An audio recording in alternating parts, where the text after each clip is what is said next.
शुरू अल्लाह के नाम से जो बहुत मेहरबान और निहायत रहम करने वाला है। आज इंग्लिश लर्निंग की क्लास नंबर 6 है। आज की क्लास में हम सीखेंगे कि हम किस तरह इंग्लिश में सवाल कर सकते हैं और उनका जवाब दे सकते हैं।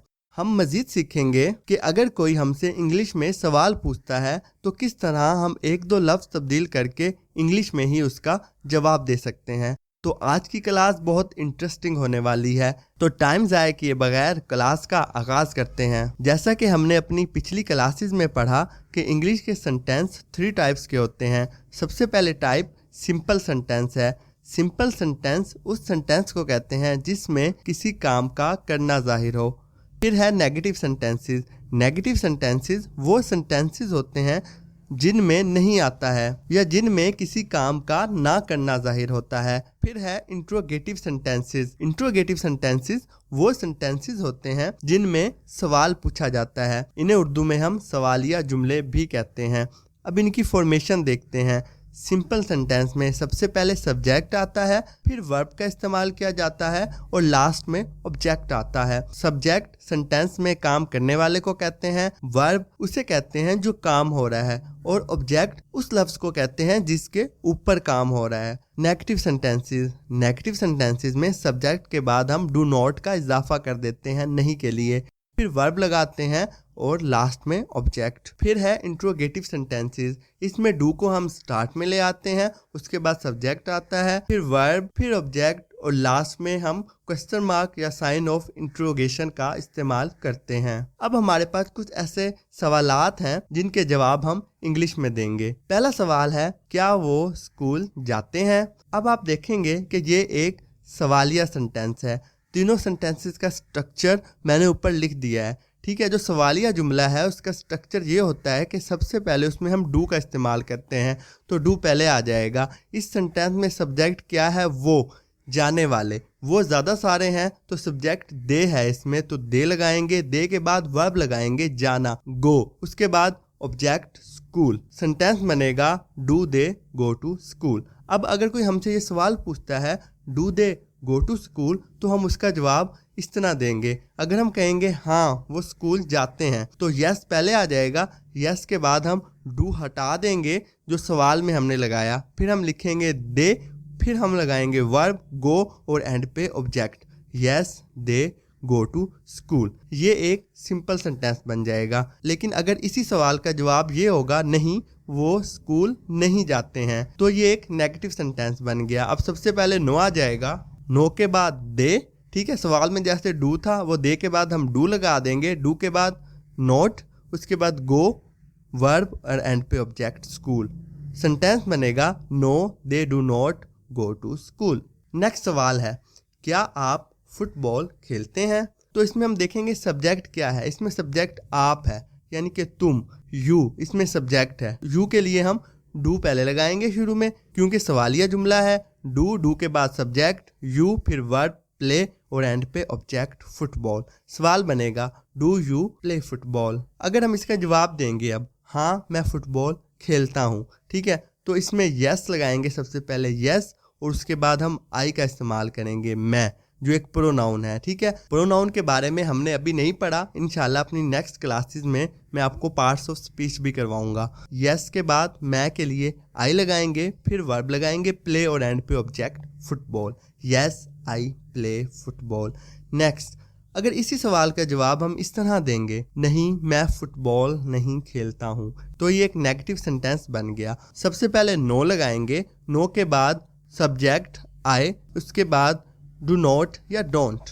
डू नॉट की शॉर्ट फॉर्म डोंट है। No I don't play football. Football यहाँ पे ऑब्जेक्ट है। अगला सवाल है, क्या वो अपने बड़ों की बात मानते हैं? ठीक है, अब मानते हैं से पता चला जो वो हैं वो ज़्यादा हैं, ठीक है। जो यहाँ पे सब्जेक्ट है वो दे है। दे से पहले हम डू का इस्तेमाल करेंगे क्योंकि ये एक सवालिया जुमला है। डू दे, बात मानना ओबे होता है। बड़ों की इंग्लिश एल्डर होती है और जो एक ऑब्जेक्ट है, तो सेंटेंस बनेगा do they obey their elders.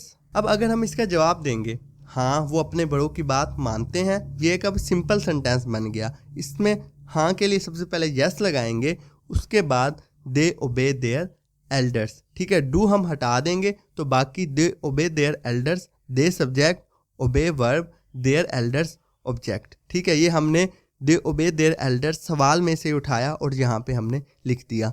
अगर हम इसका जवाब नहीं में देंगे, नहीं वो अपने बड़ों की बात नहीं मानते हैं। ठीक है, तो नहीं के लिए नो पहले आ जाएगा, नो के बाद हम सब्जेक्ट लगाएंगे जो यहाँ पे दे है। No they do not obey their elders, they के बाद डू नॉट, फिर ओबे वर्ब और एंड पे देयर एल्डर्स ऑब्जेक्ट। नेक्स्ट सवाल है हमारे पास, क्या मैं उर्दू बोलता हूँ? इसमें जो सब्जेक्ट है वो मैं है। मैं के लिए हम आई का इस्तेमाल करते हैं। बोलना इसमें वर्ब है, स्पीक और उर्दू इसमें ऑब्जेक्ट है। क्योंकि ये सवालिया जुमला है तो डू हम स्टार्ट में लगाएंगे आई के लिए, डू आई स्पीक उर्दू। अब अगर कोई इसका जवाब देगा हाँ आप उर्दू बोलते हैं, तो हम यस हाँ के लिए लगाएंगे, फिर आपके लिए यू सब्जेक्ट, फिर वर्ब स्पीक और एंड पे ऑब्जेक्ट उर्दू। सेंटेंस बनेगा यस यू स्पीक उर्दू, नहीं आप उर्दू नहीं बोलते हैं। कोई जवाब इस तरह भी दे सकता है ना कि नहीं आप उर्दू नहीं बोलते हैं, तो नहीं के लिए नो हम पहले लगाएंगे, आपकी इंग्लिश यू आएगी, फिर डोंट या डू नॉट स्पीक उर्दू। अगला सवाल है, क्या आप पौधों को रोजाना पानी देते हैं? अब इसमें सब्जेक्ट आप है, पानी देना वर्ब है, पौधे ऑब्जेक्ट है। आप की इंग्लिश यू होती है और यू के साथ हम डू का इस्तेमाल करते हैं, तो डू स्टार्ट में आ जाएगा। डू आपके लिए, फिर यू, फिर वाटर वर्ब, फिर प्लांट्स और एंड पे डेली। डेली यहाँ पे एक एडवर्ब यूज हुआ है। Do you water the plants daily? हाँ मैं रोजाना पौधों को पानी देता हूँ। अब इसका कोई जवाब देगा ना, वो इस तरह देगा, हाँ मैं रोजाना पौधों को पानी देता हूँ। हाँ के लिए यस पहले आ जाएगा, यस के बाद हम यू की जगह आई लगा देंगे, फिर उसी तरह वाटर द प्लांट्स डेली।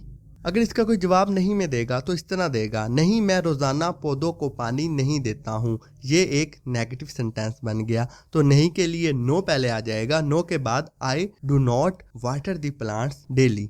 नहीं के लिए नो लगाया, फिर मैं के लिए आई, फिर डू नॉट, फिर वाटर वर्ब, प्लांट्स ऑब्जेक्ट और एंड पे हमने एडवर्ब लगा दिया daily. No I do not water the plants daily. इसके बाद एक और सवाल है, क्या हम मुतवाजिन ग़िज़ा खाते हैं? अब इसमें सब्जेक्ट हम है, तो हम की इंग्लिश वही होती है। ठीक है, वही से पहले हम डू का इस्तेमाल करेंगे। Do we take balance diet? Take खाना या लेना वर्ब है, बैलेंस डाइट मुतवाजिन ग़िज़ा ऑब्जेक्ट है। Do we take balance diet? अब कोई इसका जवाब देगा तो इस तरह देगा, हाँ हम मुतवाजिन ग़िज़ा खाते हैं। हाँ के लिए तो हम यस लगा देंगे स्टार्ट में, फिर सिंपल सेंटेंस बन जाएगा वी टेक बैलेंस डाइट। अब अगर कोई इसका जवाब नहीं में देगा तो इस तरह होगा, नहीं हम मुतवाजिन ग़िज़ा नहीं खाते हैं। No we do not take balance diet. अब नो पहले आ गया और नेगेटिव सेंटेंस के लिए वी के बाद हमने डू नॉट लगा दिया, फिर टेक वर्ब और एंड पे object balance diet. No we do not take balance diet. तो दोस्तों ये थी आज की क्लास। उम्मीद करता हूँ कि आज की क्लास में आपको बहुत कुछ नया सीखने का मौका मिला होगा। मैं इसी तरह की क्लासेस हर रोज़ लेकर आता हूँ। कल तक के लिए अल्लाह हाफिज़, अपना ख्याल रखिएगा।